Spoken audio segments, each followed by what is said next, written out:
natin ito, ating malalaman ang material at di material na kultura.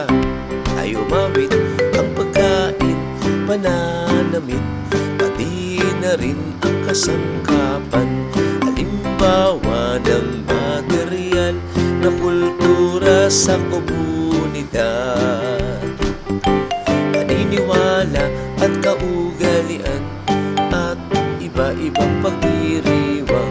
Hindi material na kultura, ito naman ang halimbawa.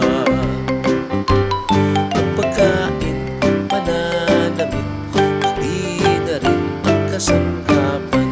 Halimbawa ng material na kultura sa komunidad.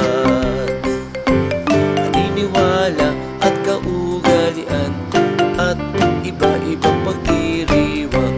Hindi material na kultura, ito naman ang halimbawa.